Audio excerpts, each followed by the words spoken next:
Bismillahirrahmanirrahim. Assalamu alaikum. My name is Hassan, and today we are going to enable Classic Editor in Divi theme without using any plugin in WordPress. Before starting work, it's my request, please subscribe my channel. Thank you. Now back to our work. So we are in pages section. Now click on add new page. Now you see this is new editor. Back to dashboard. On left side you see Divi, and then you see theme option. So click on it.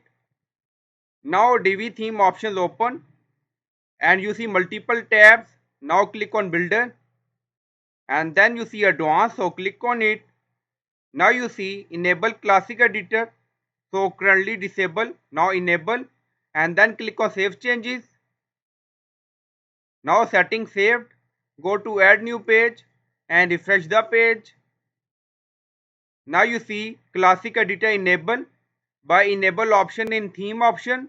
So I hope you like this video. Please like, comment, share, subscribe. Thank you for watching.